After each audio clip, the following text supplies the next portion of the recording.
Hello, everybody. Welcome to the TraderMerlin show for your Wednesday edition. No, Thursday edition. Wednesday was the Fed announcement. We are long past the Fed announcement. Happy St. Patrick's Day to everybody out there. I am wearing some green somewhere in my Sigma Oasis shirt here. There's some green on there somewhere. So if you didn't wear green, go get pinched. Smoking green doesn't count. That's a totally different day. I believe that is April 20th, but we won't go down that route. So welcome, everybody. Hope you had a great trading session out there. For those of you who are paying attention, I closed out my entire short position. All my puts stop limit out today, unfortunately. So I had to have some save of capital. Gave back a lot of games, but we'll see if this thing keeps rallying up, and I'll jump back in short, hopefully here sometime soon. But I couldn't afford to give up all of my gains on my put position. So pretty ugly. All right, let's dive into the topic du jour. We're certainly going to talk a lot about the markets today and just basically what's been happening in our market. But yesterday we had an announcement from Jerome Powell that, we're going to raise the Fed funds rate. And a lot of people are going, oh, okay, wow, great, we expected that. But the truth was, behind the scenes, it wasn't just one rate increase. It was 4 rate increases, and who knows, we might be able to find a 5th while we're progressing on the show today. But here to help me make sense of it all, we've got Mr. Bill Addiss joining us from the East Coast. Bill, how you doing, my friend? It is great to talk to you, Merlin. Great to talk to everyone out there. Have a great day. Absolutely. And guys, we're only going to have like 30 or 40 minutes to talk to Bill, but if you're an Online Trading Academy graduate, I would encourage you to go check out the general session that Bill did on Tuesday, which was 2 hours, pretty in-depth. Some really good stuff in there as well, which we may not get into on today's show, but check that one out. It's free to any Online Trading Academy graduate. Check out that XLT general session. So, Bill, yesterday, telegraphed punch. I love watching Jerome Powell choke on the questions, though, but we pretty much knew it was 25 basis points.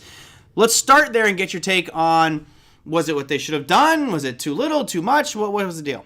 Yeah, no, great questions. And yesterday was the most non-event event in FOMC history, because this was certainly the most telegraphed rate hike that we've ever seen. The fact that the Fed told us last meeting that they were going to raise rates this meeting. It didn't take a rocket scientist to know that. And the only question was how much they were going to raise. And they raised, as you know, the Fed funds rate by 0.25%. And just to, I like with the OTA community, just to kind of fill in maybe the learning gaps, because everyone's heard that they raised the Fed funds rate. Well, what does that mean? The Fed funds rate is the rate that banks borrow money from each other. So when Citibank is borrowing from HSBC, they borrow on an overnight basis, and the rate at which they borrow and lend this money is set by the Fed. And then what they do is they actually establish a range. So during the pandemic, the Fed cut the Fed funds rate to a range of 0 to 0.25, meaning as long as the Fed funds rate, as long as the banks kept lending and borrowing money within that range, the Fed was fine and they wouldn't do anything. See, the Fed doesn't have the authority to say to banks, you must lend and borrow at this rate. So what they do is they establish a market-driven range, and then they'll manipulate the market to get it where they want it to go. So we say they dropped it down to 0. Effectively, that's where it's been for the last 2 years, but technically, it has actually traded at a range between 0 and 0.25. So what our Fed said yesterday is we're raising that up by a quarter. So the new range is going to be 0.25% to 50 basis points. So they dropped it, they increased it by 0.25%. And as I said, the Fed is just simply setting the rate at which banks are borrowing money as a monetary tool, right? They drop that rate, making it cheaper for banks to borrow money to stimulate the economy. Now, with the acknowledgement that inflation is the preeminent problem, they're raising those rates now in an effort to try and wring some inflation out of the economy. And I've got a graphic over here, so I was just going through a whole bunch of graphics. For those of you who might be wondering, well, is it significant? How significant it is? Here I have the Fed funds rate going all the way back into the 1950s.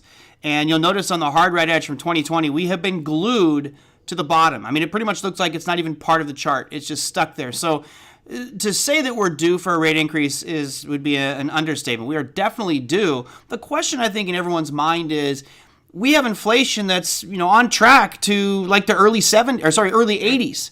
And back then the Fed funds rate was 16-17%. And I think if we step back and look at the big picture, if we get Fed funds rate to spike to, let's say, 3% or 4%. Now, granted, everybody right now, They're expecting 7 rate increases this year, which should put us between 1.75 and 2% in December. Right. But if the proverbial doo-doo hits the fan, this could go up much quicker than expected. And I don't know what your thoughts are on is the Fed kind of backed themselves in a corner here? Should we expect more than 7? No, and let me put my fear right out there. And we've had this discussion, but just to reiterate, I'm real worried about this economic phenomenon of stagflation. Mm-hmm. This is what we're evolving into, and the Ukraine situation has only increased stagflation risk thanks to energy prices. And if you, on the chart that you're showing, I don't have it in front of me, but I know the chart by heart. Look at the velocity. Go back to the 1980 period on the chart you were showing, and look at how quickly Fed funds went up during that period of stagflation of 1979 to 1980. I mean, you can see that Fed funds peaked at about 20%. Yeah. But look, just 3 years earlier, the Fed funds rate was down at 6%. Mm-hmm. We went from 6% to 20% in a 3-year period. And this is when interest rates tend to rise during these stagflation periods. Look at the velocity by which they increase. Mm-hmm. We're already looking at an inflation rate here in the U.S. at 7%. That's the reality when the Fed wants it at 5%. I thought it was close to 8%. I thought we were talking close to 8%. The Ukraine situation is just exacerbating these stagflation fears, which means the Fed is behind the ball. Mm-hmm. They're late to the party. They spend so much time worrying about the transitionary, remember that term, aspect of inflation. They're playing catch up. Yeah. And I really worry that the economy is going to suffer, because understand, if inflation does rear its ugly head badly, the only way to solve it is to put the economy into a recession. Right. That's the only way to solve an inflationary spiral. And I hope we don't come to that. I think we're at a point now where, I'm sure that you watched the press conference afterwards. Steve Leisman asked a couple great questions. He says, yes. He says, your actions, I'll paraphrase it, but basically says your actions basically put you behind the curve on this one. And your statements that you're making will continue to put you behind the curve on this one. So what's it going to take to get you in front of this? And it was great watching Powell. I'm sure in his mind he's like, I freaking hate this guy. God, Leisman always grills me. But I agree. I don't think the Fed can be overly aggressive. Big Eb, one of our viewers, says could be some half a percent raises coming this year. It could be, certainly if keep in mind, guys, if it really hits the fan, you could see 1% increases. But it would have to really escalate. And that's why I hope you're still showing that historical context, because that's what I think is important. Now, granted, I got a big forehead and lots of white hair, so I like the historical context. But look at how the velocity of Fed funds over the last 2 decades has been so narrow, right? Ranging between 2.5 and 0. That's the environment that many people we're talking to are used to. Yeah. Go back to that 1980 period when we had stagflation. Look at the velocity you see there.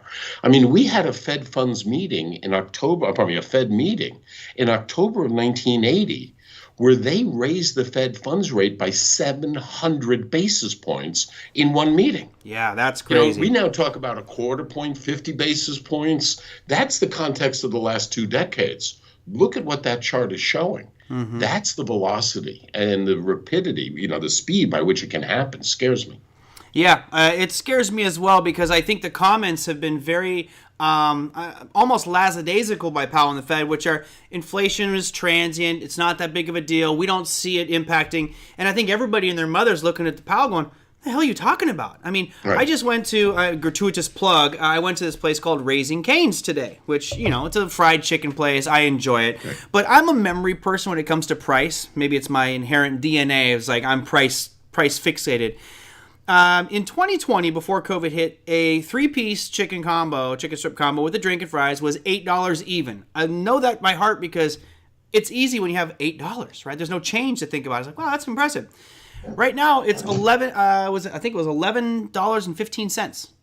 So we've gone from 8, 9, 10, 11. That's $3.15. That's almost a 50% or 100% increase in the cost of my goods. I don't know where inflation is not impacting. And of course, Bill, you made a funny point during your general session the other day, which was, if this is, I had a great thought right there and I just dropped the ball. You were talking about this just not hitting people, and how do you not know that inflation is hitting when they have core and they take out food and energy? who lives in this world without food or energy? Unless you're economists will talk inflation, X food and energy. Yeah. Now I'll admit it's volatile and it's a big contributing factor, but just because you don't like it means you ignore it. 30% of our inflation increases are due to energy prices. Why would you exclude that from your computations? Yeah, right. It makes no sense. I think it's just so you can make people feel warm and fuzzy for a second. Like, oh, it's okay. Right. It's no big deal. Look, when we strip out the most volatile stuff, it's really not that bad. It's like, yeah, but my life includes all the volatile stuff. Yeah, and I'm going to play devil's advocate for a moment, though, and I don't want to be accused of being a Fed fan or a Fed groupie, but I do think that the fact that they're not emphasizing how bad the inflation is an overt decision. Yeah. Because think about it, to the extent that they were to say, oh, wow, we have a problem. Think of the crisis of confidence that would create. But more importantly, it would mean that then they'd have to follow that with actions and be even more draconian than maybe they want to, because they're doing this tightrope now because of the stagflation issue. If they go to fight inflation, it's going to hurt the economy. If they go to say we got to help the economy, as they've been doing for the last 3 years, it exacerbates and increases your inflation problem. Yeah. This stagflation really puts them into a quandary.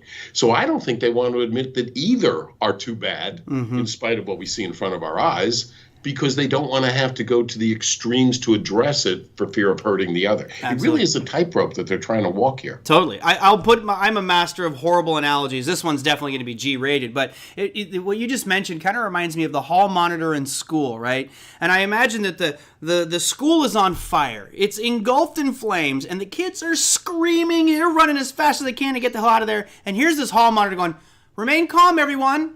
Remain calm. It's okay. It will all be fine," which he's probably right. You'll all get out of the building. But still, I'm not going to be slowing down like, I'll just walk out of here. If that thing's on fire, I am screaming out the door as fast as I can and helping people get out of that building. And I think that's where we're at right now. The Fed is being the hall monitor going, it's okay, calm down. Whereas deep down, I'm sure in his head, Powell's going, oh crap, with commodity prices soaring like they are and all this, we are in a quandary here. It's going to get ugly. Yep. I have to agree with you. That's my fear. That is my fear realized. You have a couple fears. I want to make sure I get to all those. And I got to write them down here. Gallo P says, how did inflation get so out of hand, Merlin? I'll let Bill tackle this one first. It's a combination of several things, but one is the main culprit, and that is? Cash, money in circulation. Money in circulation, yep. We got too much money out there. And Merlin, you've seen the slide. I've seen you post it. I mean, for the group here listening, think of these numbers, right? The U.S. had approximately $2 trillion of cash in our economy when we started the pandemic, all right? Then it quickly grew to $4 trillion.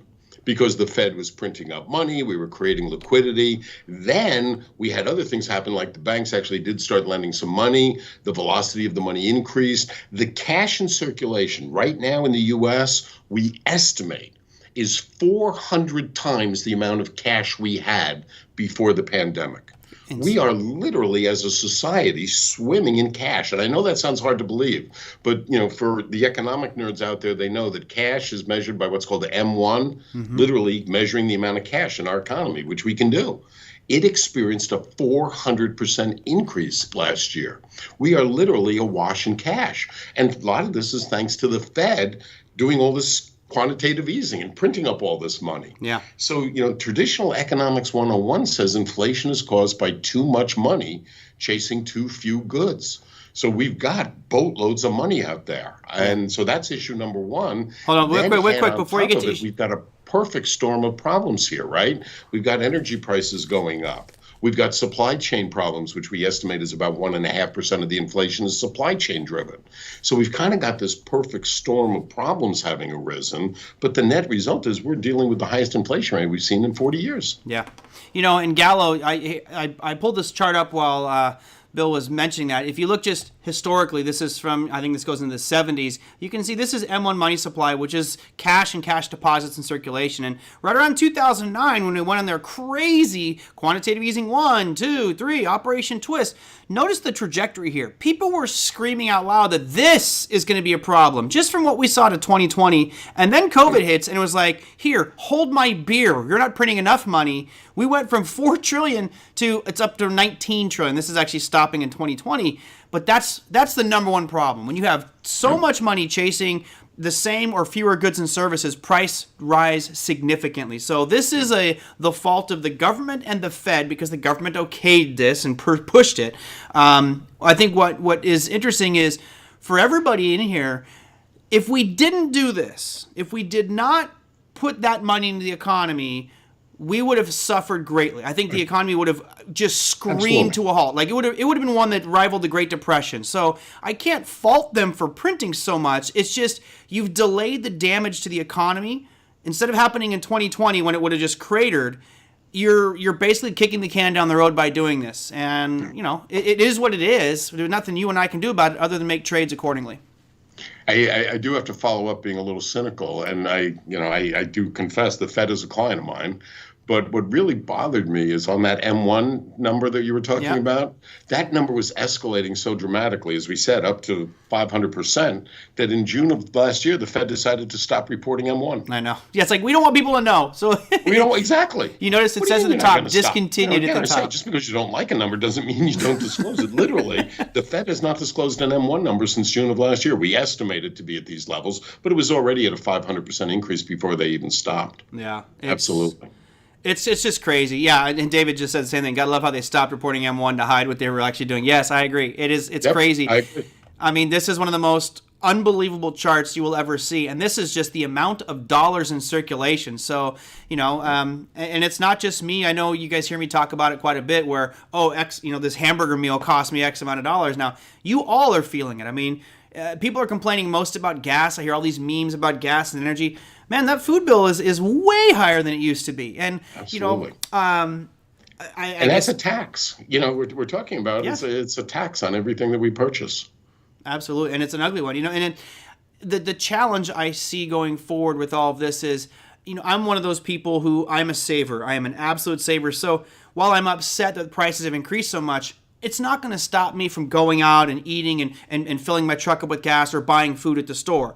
Whereas somebody who is in a much lower income bracket and is living right paycheck to paycheck, they're being choked out right now. They not be able to afford the same food they could 6 months or a year ago. So this to me is really the bigger problem is who, and I think it will pan out as who is not on top of their finances, right? Who's really not making mental note of it. And, I taught the credit class for OTA where I'm like, you have to have a budget analysis and know your monthly nut of how much you spend and what your income is. And that's how you end up growing your net worth. If your income is higher than your expenses and your liabilities, then you're going to grow your wealth over time. And a lot of people, if they do the work, they'll find that their income is less than their debt and liabilities. They'll always be declining in net worth.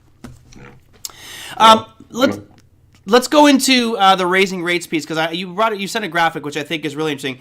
We talked about the Fed funds rate. That's the first one, and they went from 25 or 0 to 0.25 to 25 to 50 basis points. That's the one that everybody is talking about. So let's walk down the list here so we can see 4, because I think most people don't know there were 4 things raised yesterday. Yeah, the Fed was very busy yesterday. And even the Fed is kind of hiding this, because when you look at the Fed announcement, the official announcement, they don't mention these other 3 rates either. Right. It was only later in the day did they acknowledge, this is what we also did. These were not included in the Fed announcement. But they raised 4 rates yesterday. And some of them are important. They're actually going to be beneficial to most of our listening audience. So let's go through them. Sure, let's do it. The other rate they raised is the discount rate. Now, this is the rate that banks can borrow from the Fed. Right, the Fed funds rate is the bank-to-bank rate, Citibank to Goldman. The discount rate is the rate that banks can borrow from the Fed. And this is how we get the safety net of our banking system. Because here in the U.S., if a bank is having trouble, they can always borrow directly from the Fed. Right. And when they do, they borrow at the discount rate. Now, this is just a flat rate. This is the rate the Fed charges. So prior to this week, the Fed was charging banks 0.25%. So it was higher. So if you needed money, you could borrow it from the Fed, but they were going to charge you a little bit more. Now they've raised that to 50 basis points. And this bothers me, Bill. Can anybody in this room right now, and I want to see the chat screaming by. I've got 70 people in here. I'll say 69 because it's a great number. We got 69 people in the chat right now. Can anybody in here tell me with a straight face that you can go down to your local bank right now and pull money out of that bank at 0.5%? Right. This is another piece that kind of irks me, right? Like, why does a bank get to do this? If I'm a good creditor, or I've got all the qualifications, I got an 800 credit score plus, why can't I go down and get a 0.5%? Because this is the way the system is structured, and this is why I'm such a fan of digital assets and crypto, because I can now do what these banks are doing. Anyway, my side tangent. I'll take it one step further. The banks, the Fed is offering very attractive financing rates to the banks, right? Mm-hmm. Used to be even zero. Yeah. Is it any coincidence that the Fed is owned by the banks? Isn't this basically a de facto bailout of the banks bailing themselves out? The crony capitalism. Love it. I mean, we have to keep everyone in mind. The Fed is owned by the banks. Yep, absolutely. And the policies have been very lenient. If it's 0% money, you're a bank and you can't make a profit, you shouldn't be in the banking industry. Exactly. And that's what we've been for the last decade. Yeah, crazy. All right, so we've got the Fed funds rate increase 25 basis points. The discount rate was raised to 0.5 percentage point. What else we got? The other one, and this is actually one that bothers me, the discount rate bothers you. The Fed now, talk about cronyism, the Fed actually pays banks to just hold their money, to do nothing with it. So if you're a bank, you can put deposits on deposit at the Fed, and they will now pay you 40 basis points to do absolutely nothing with your money. They were paying you up until this week 15 basis points. And this drives me crazy. I mean, if we want the banks to truly stimulate the economy, why are we encouraging the banks to literally just let their money sit idle at the Fed? I know why. Yeah, we just discussed why, right? Well, you need to remove money from circulation, right? Yeah. So if the bank's rewarded for keeping it, in-house, they lend out less. So basically what you're telling the bank is, you can go lend it out, that's fine, but we'll reward you for not lending it out. So, guys, the long-term impact of this is that chokes out the economy as well, because they're going to be less likely to issue loans, and the loans that they do issue are going to be at a higher rate. Why? Because the banks want to make that spread between what you pay for the loan and what the bank is paying for that loan. There you go. And I would point out, Merlin, we had this conversation back in November because at the FOMC meeting in November, the Fed started paying interest on these reserve balances for the first time in years. Yeah. And that's when we had the conversation talking about exactly what you said. The Fed is doing this to try and suck some of that cash out of the system, right? Mm-hmm. If you've got too much cash out there, the Fed is saying to the banks, do nothing. So you're right. They're doing it. And they started, by the way, this was when we first knew in November of last year that the Fed was tightening. They were tightening raising this interest on reserve balances. Problem is the press was used to looking at the Fed funds rate. The November meeting says no change to Fed funds rate. The press says no change to interest rates, when in fact they raised this rate in November of last year for the first time in decades. Mm-hmm. That's when we knew the Fed was starting to tighten. Great question. I'm getting way too excited by that. No, I love it. I always tell people that trading as a whole is like opening up a very expensive handmade watch, and every single cog and sprocket in there, if any piece of it's removed, the system doesn't work anymore. And it's just understanding, how do these interest rate products, how does the Fed, how do the bonds, all these different maturities, what piece of the watch is that making up? So it impacts the equity markets, the housing markets, the crypto, the Forex, and it's all just one connected machine. And while you'll never be, I would say 95 or 90% right on everything, you can get to a high probability of understanding this action does this and this and this. The question that came in was from Naum, and he says, what's the rate the government borrows at? Well, that's a great question. And do you have time to throw up the yield curve for a minute? I do have time to throw up the. Let me get my tech support over here to help me out. Okay, because, talk to your team of technicians and see. Oh, look, he's let's see, he's quick. He's great quick question, and that's what the yield curve is, right? Because when the government borrows money, they borrow money by issuing bonds. Now here we issue treasuries with maturities as short as 3 months, 1 month, and maturities as long as 30 years. So in today's market, when the government is borrowing money for 30 years, as that chart shows you, that I'm sure Merlin's tech team brought up. It's up there.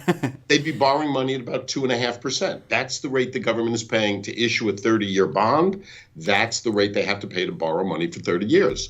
Now, at the short end of the market, you can see the 3-month T-bill is yielding approximately 0.5, 1/2%.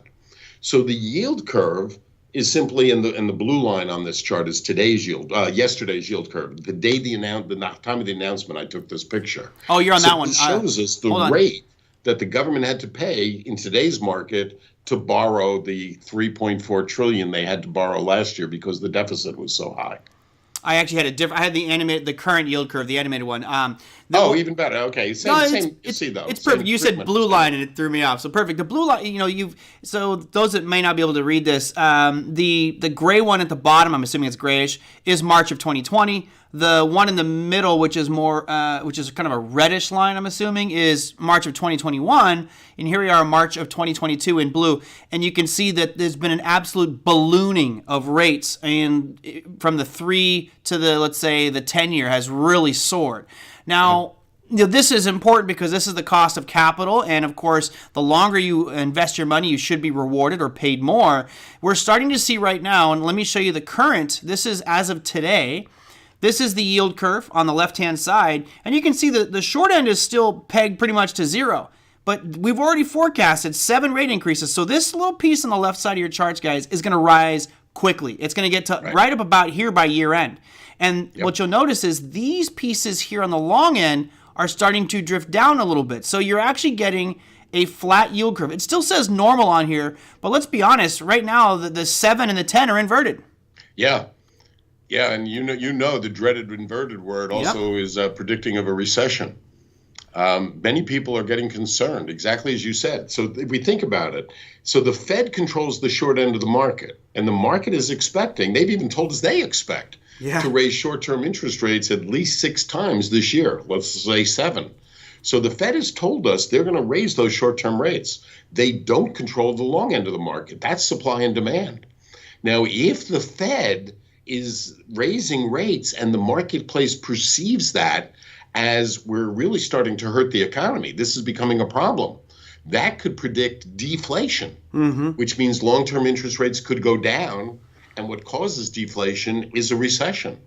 So the fact that that 7 and 10-year yield curve, when inverted this week after the Fed announcement, is market participants saying, are we starting to really price in a recession into the market? Because the yield curve is a forecasting tool. It's telling you what we predict. Now, I'll show you one little piece that I like to use. And Bill, I know you don't get to see this one, unfortunately, but for the viewers, I've shown you this a couple times. This is simply taking the 10-year and subtracting the 2-year. That is what most people look at as the yield curve, or an inverted yield curve. Those are the reference, the 10 and the 2.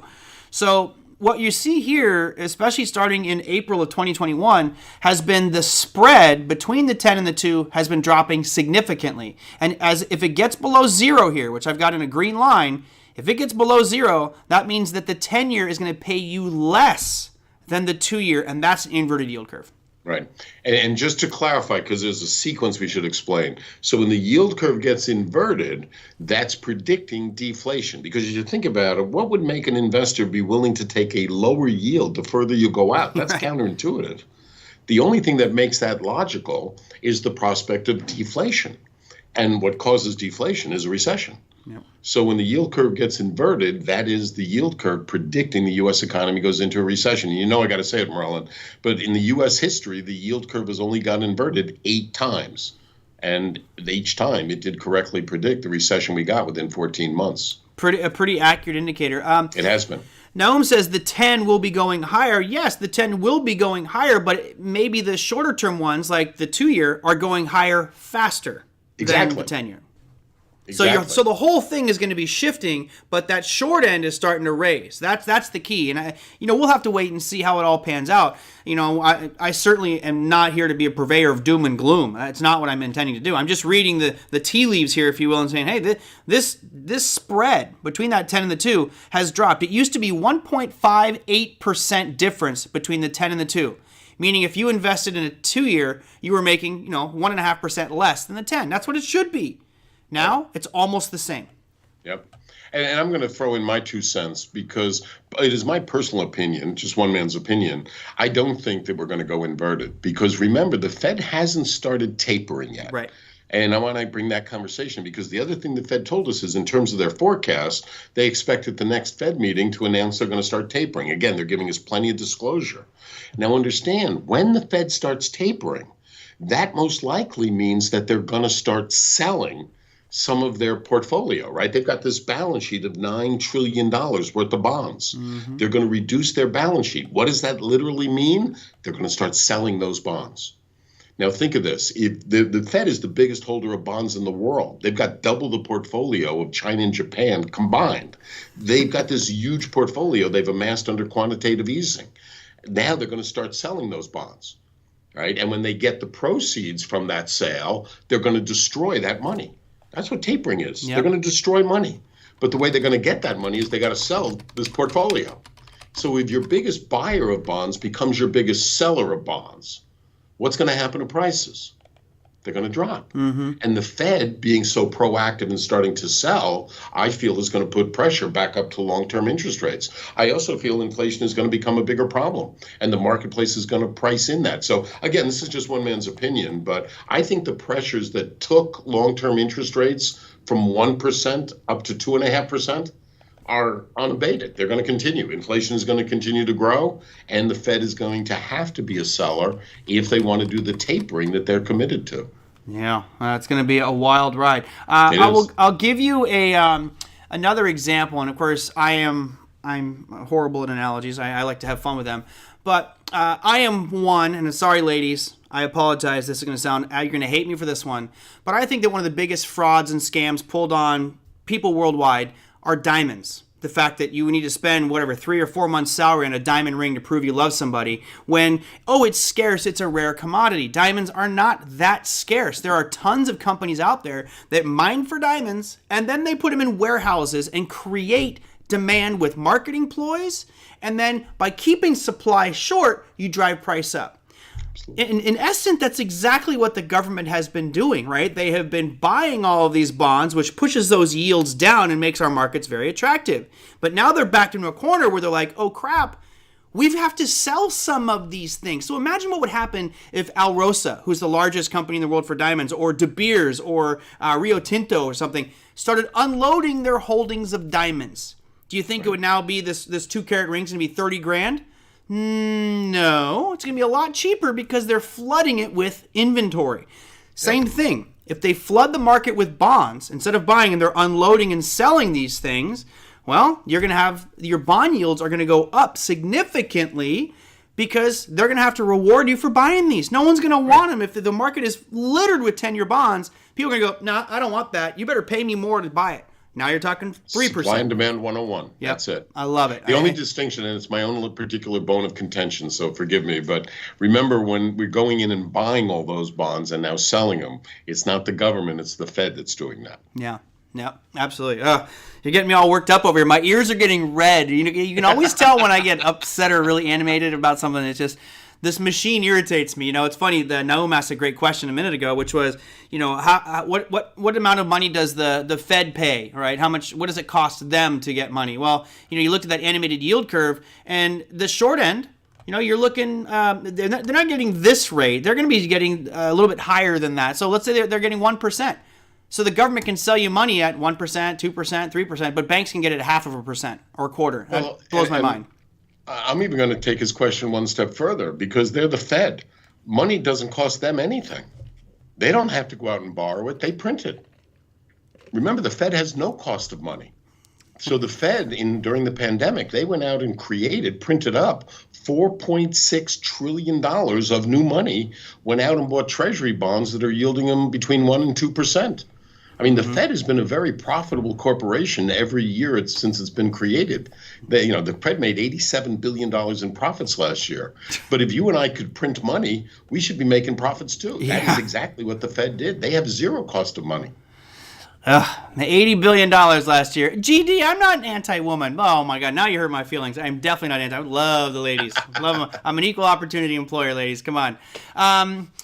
So the Fed funds rate was increased. You had your discount rate was increased. The reserve interest rate on reserves was increased. What was the final one so we can get through 40s? You're good, man. You bring us back on track. Thank you.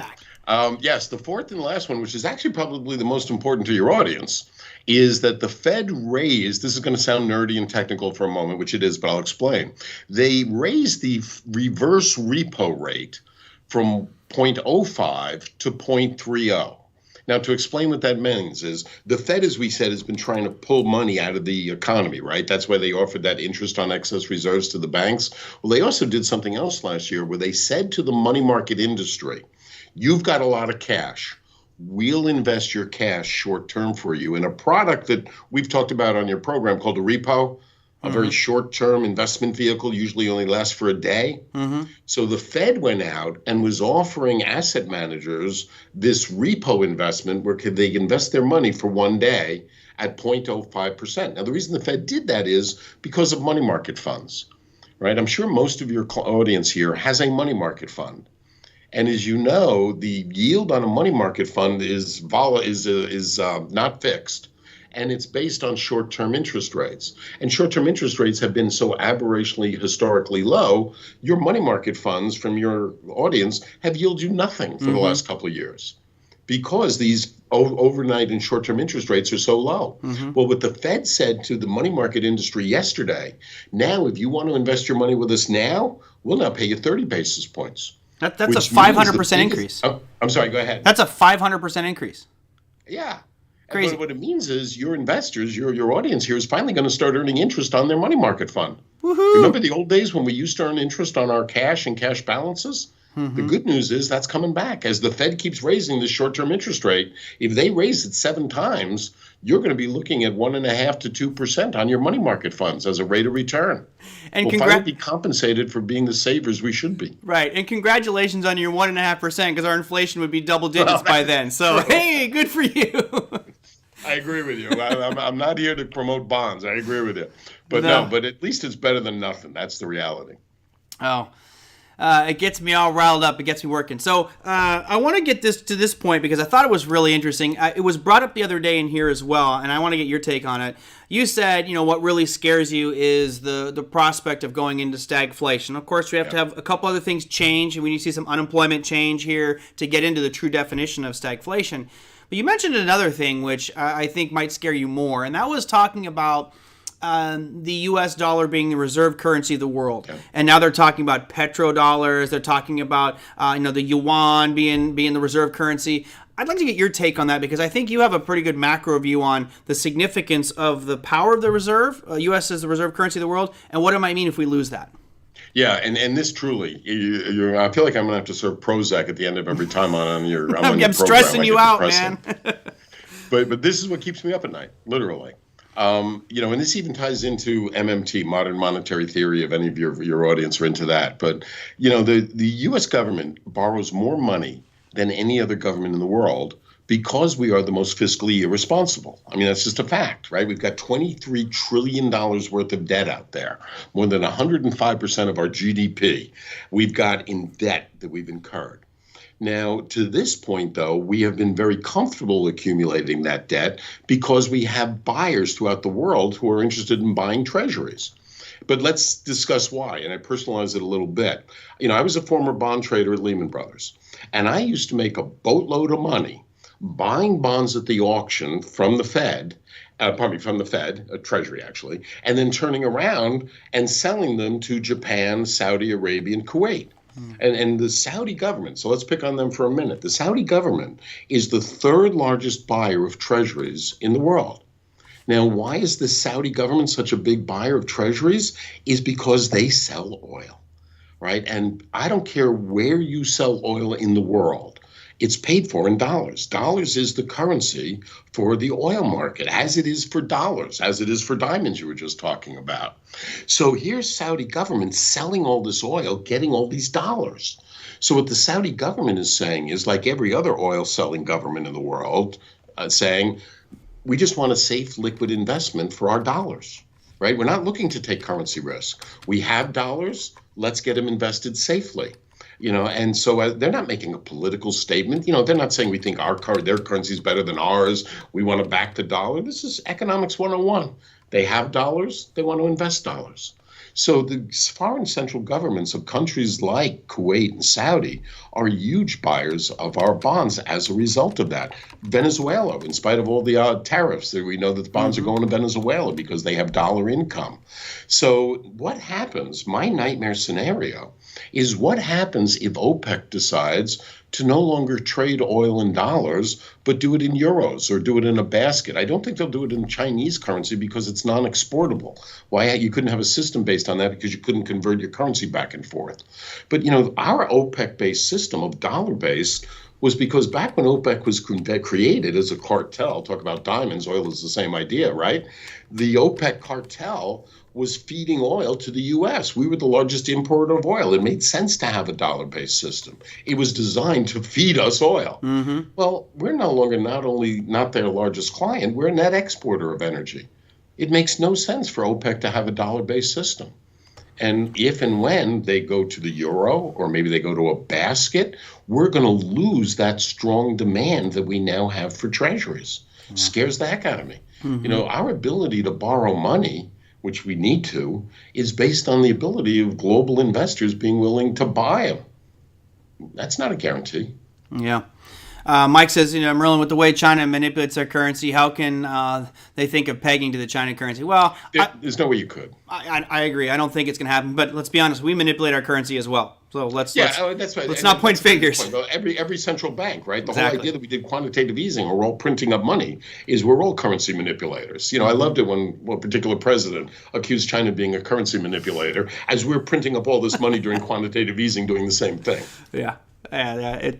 It's entertaining. It is, unfortunately, it is what it is. I had a bunch of questions came back here. Let me go scroll through here. This is an interesting one. I think I have my perspective on it, but I'm curious to get yours. Joe says, would Bill have any thoughts on why the Fed didn't stop quantitative easing sooner? Why wait until the S hit the fan? Because I really think, great question, Joe. I really think this goes back to the conundrum that they were worried about, that for them to acknowledge inflation, if they'd done it a year sooner, means they would have had to deal with it, right? If you're going to acknowledge it, you got to deal with it. So, but if they wanted to deal with it, the actions that they would have taken would have further hurt the economy. And the Fed just wasn't willing to shift the focus from the economy to inflation. Finally, it got to a number that they just couldn't resist. But even realize we have other countries that are still faced with the same conundrum today. The European Central Bank feels that their economy is not doing well enough. They're still engaged in quantitative easing. They're still printing up new money, even in spite of the growing inflation in Europe, because they're still focusing on the economy. They say we have to put up with the inflation because we're worried about the economy. That's basically what our Fed did. Mm-hmm. But they were basically kind of deceiving us, saying, yeah, we still, pay no attention to that inflation, it's just transient. What they were really saying is, we don't think we can deal with it yet because we still got to worry about the economy. My back to my terrible analogies, which will not be anti-woman there, GD. Let's say I'm a man and I'm shoplifting. I go to my local store and I shoplift one time, don't get caught. And now it's just too tempting. It was too easy. No one even looked at me. There's no cameras, nothing. And I do it again and again and again. Pretty soon, it will be my habit to shoplift and to steal from this store because I'm not getting caught. And what I was told was going to happen to me is I'll get busted, I'll get fined, I'll go to jail, I'll get arrested, whatever the case may be. It has not happened to me. So until I get busted, I'm more enticed to keep doing what I'm doing because it's free for me. If you look at what the Fed has been doing, they have been doing something that every financial textbook in the world, if you're a Keynesian economist, you keep printing money more and more, you're gonna get inflation. It's chapter 1 of inflation definition is increased money supply. The Fed knew it. The Fed kept doing it because inflation didn't show its face. So, hey, I know we're not supposed to do this, but hell, if it's not creating a problem, keep on doing it. Now all of a sudden, and I mentioned this before, I think the Fed has really backed themselves into a corner because not only is inflation coming, but it's coming like a locomotive at this point. It's not like a slow here it comes. It's like, bam, sit down, Rando, here you are. Yep. And as that chart you showed shows, that's the history of inflation. Mm-hmm. Those of us who have memories, that's what we're afraid of. Yeah, fortunately for me, I don't remember any of the 80s stuff. I was still a wee little tyke, I was still playing in the dirt, but now I know the impact's much more. And having lived through a couple bear markets, definitely some recessions, it's as an adult who has money and monetary well-being, it's nice to know how I can start to position for these things so I don't get, run over by that freight train. Yeah. Bill, I could talk for hours, but I know we got to let you go. Tell me about your upcoming schedule. I know you did a general session for Online Trading Academy for talking about your Bond Aid program. So let's talk about classes and where can our viewers see it? Yeah, no, thank you for that. Yeah, we've got this series that was rolled out during the pandemic called Bond Aid, which is 3 days dedicated towards the fixed income market, the economy, interest rates, the Fed, the correlation between the different asset categories. That runs on a quarterly basis. We just finished one up at the end of March. What I've been having fun with, and I'm now on the schedule on a regular basis, is the monthly XLTs. As you said, we just did one this week, and I thank you for being there with us, where we talked about the tips and the I bonds. These I got a plug, put it in a plug. For as pessimistic as I sound, the fact that inflation is roaring is actually a benefit when you look at things like I bonds and tips. So there's a double-edged sword here. And when you can use inflation to your positive, that's something worth attending to. So that's what we talked about on the XLT that we just did, if anybody wants to go back. And we're going to do those on a monthly basis going forward. And the other thing, and it's very preliminary, is now that my travel schedule is actually picking up, we're starting to have conversations about maybe getting into some of the training centers and actually do some live training. So I just can't wait to get out on the road. So if I've got clients who are already booking me to start traveling around the U.S., if I can tie some OTA business in with that and visit the regional centers, I would enjoy that. Yeah, I'd like to get you around more often. Well, I love having you on this program just because I feel like we can be a little more candid maybe than you can at OTA stuff, but I appreciate all you do. I think we're going to have you on once a month at least because this is a very timely one, especially right after. I welcome it. I think You're a true professional, Merlin. Yeah, I welcome it, and your audience always asks great questions, so I'm there. We try our best. Awesome, Bill. Hey, thank you so much. I appreciate it. I hope you have a fantastic weekend. I know it's not even Friday yet, but I jumped the gun. Have a fantastic weekend. Right. We're almost there. Go out, have a nice Guinness and get pinched tonight, will you? All right. Happy St. Patrick's Day to all. Sorry I'm not wearing green. Yeah, you are. All right, talk to you later. Right. Bye. Be well, folks. Guys, Bill Addiss giving us some insights into bonds. He's got a series with Online Trading Academy called Bond Aid. I would encourage you to check that one out. He also has a series of books that he had a hand in writing, which let me see if I can find it real quick. I think it's AmherstFT.com. I think that's what it was. Oh, I spelled it wrong. But HERSTFT.com. I think this is his website. Maybe I was wrong on it. I thought I had it. Anyway, I can't bring the website up right now. You can find out more information by Bill at Online Trading Academy. Again, as you can see, this is pretty impactful stuff. I think at this point, learning as much as you can about bonds and all the relationships is critical. We look at what's going on in the market right now, and everybody's screaming about the potential for an inverted yield curve. And Big Eb posted a comment on the YouTube video. And again, post the comments on the YouTube video. That always helps me out. If you don't know what I'm talking about, you can go here. This is the YouTube page. And if you put your questions down below, I'll get to those. I give those ones priority because I guess apparently that helps me out. And he says, the 2-year and the 10-year yield are close to being flat rather than inverted. So maybe that does not signal a recession, but certainly could be a precursor of growth slowing going forward. Yes, I think we both agree that it is a sign of slowing growth. That's literally what that flattening yield curve means. If you're not getting paid more for the future, then that means the future is not so bright. So things slowly going down. I do agree I forgot who mentioned it in here, but you have this potential for an inverted yield curve, but as soon as the Fed starts unloading their balance sheets of Treasury or of these bonds they've been buying, then what's going to happen is that longer and the 10-year will start to rise more.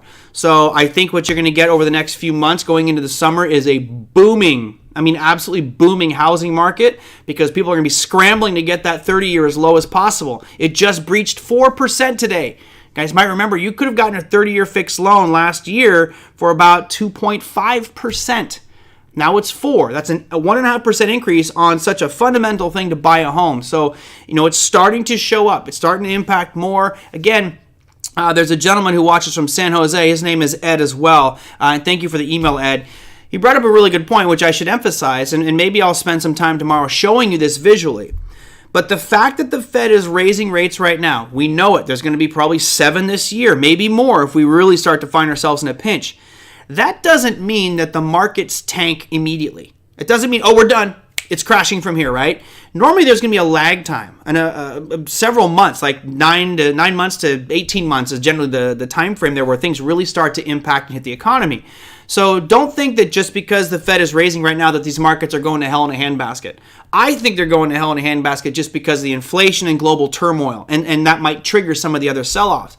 But normally, they'll still go up. So the Fed's going to raise from 25 to 50 basis points. Markets could still be moving up. 50 to 75, markets could still go up. And at some point, we'll start to feel that effect, and then the markets will roll over. So there is absolutely a lag time. Don't think it's like run to the hills right now, but the warning signs are being launched all across this market on multiple fronts that at some point in the near future, if things don't get remedied very quickly with regards to Ukraine, Russia, supply chain disruption, and heaven forbid we get another influx of COVID variant, whatever Omicron or Delta or Whiskey Tango Foxtrot variant you're going to have, that could certainly start to impact it even more. So, I don't see anything personally that says, hey, here's what we're going to do to rip to all-time highs. I just don't quite see that yet, but who knows? All right. Yeah, thank you for you refied last year, Chris. Good for you, man. It's funny, I was telling the audience, I refied in 2016, and I got I did a 15. I'd just rather pay them a little bit more and be done with it. At 287, and I was like patting myself on the back. As having a father who's in real estate, I was like, man, I've never seen it this low.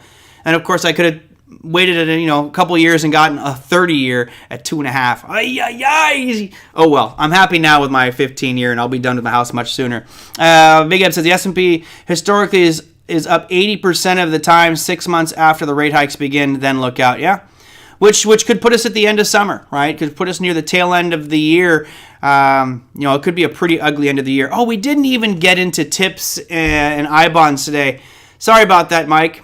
We've got so much stuff to talk about. If you are an Online Trading Academy graduate, go to the archives of the XLT General Session, which you did on Tuesday. You can look at your calendar, click on that one. I'll even show you how to do that. Why don't I? Since I have the power and I'm connected. Let's go to So if you go to calendar here, this is at my OTA for those of you who are Online Trading Academy graduates. Let's see, that was the that was here, the 14th, right? That was Tuesday. And you can see XLT General Session. Where was it? General Session on the 15th. You click on that one. There's your Bill Addiss. You can go here, click view the recording. In there, he does talk a lot about I-bonds and tips and kind of the utility of those, so I would encourage you to check that one out. All right, what did Tom say? Tom says, the guy that turned around Chrysler operations back in the 1980s had a mantra. Tell me the truth and tell me early. The Fed should be transparent and timely like that. Yeah, and I get your point, Tom. Tom was saying, why don't they just say we're going to do 7 rate hikes this year, these are the dates, and call it a day? Well, I think there's a clear explanation for me as to why they don't do that. Because things can change extremely quickly, especially with all the geopolitical stuff going on in the world right now. So that's the reason they don't really telegraph like that and say, hey, we're going to raise every month or every meeting X amount. They just don't do that right now. All right, what do we got for tomorrow? Obviously, one of the things that came out today was there was actually another rate increase for the British pound. So let me bring that one up for you guys so you can see that. I'm trying to get out of here before an hour show, just for Big Eb. Here is your GBP. So here's your British pound today, which fared rather well. We'll put it on a 5-minute time frame. You had a nice aggressive drop and then ripped back up. So it really gave back a lot of its losses when they did a rate increase. So they increased 25 basis points over in the UK as well.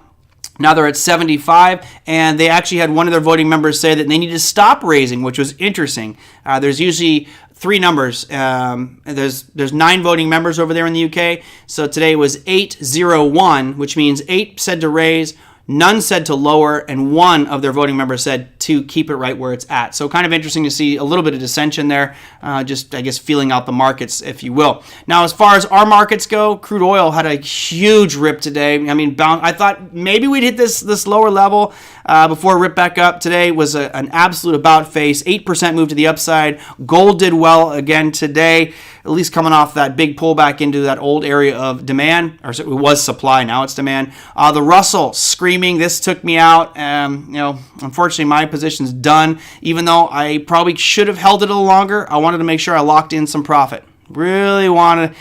Why the hate for an hour? Because I'm doing this all for free, Big Eb. I got a lot of other things that I should be doing right now that may actually earn me some income. So And then here's your Dow. The Dow is really important because it ripped above these most recent lows. It still is showing lower highs, but it's really important that it got above these highs from early March. So that's a positive sign for the Dow. S&P showing a similar situation, right at supply here at 4,400. And we'll see if that breaches that on Friday. NASDAQ also faring well, although not quite to the highs we saw back in early March. And then Bitcoin, well, it's drifting up, but still I don't see anything that spectacular about cryptos, period. I think it's just going to be kind of sideways action here for quite some time. All right, as far as economic announcements for tomorrow, what do we have? Really not much. You have existing home sales, which will be important, obviously, for the U.S. A couple of FOMC members speaking. You have retail sales numbers coming out in Canada. And then earnings, it's really boring there on the earnings front. And that means I have 2 minutes left to wrap things up. So, Big Eb.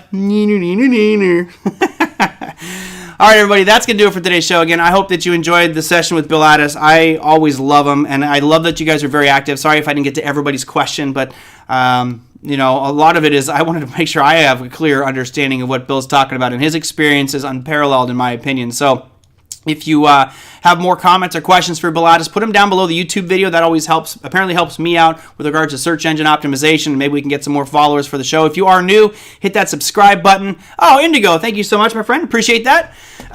If you are new, always, you can email me questions. I saw some, actually a couple of nice personal questions came in at TraderMerlin@gmail.com. You can always send me things there, but I think at the YouTube channel is where it helps out the most. So thank you guys so much. Hope you have a fantastic remainder of your day. I'm excited for what Friday has to hold, and I will see you all tomorrow with a nice frosty glass of whiskey. We'll take care. See you tomorrow.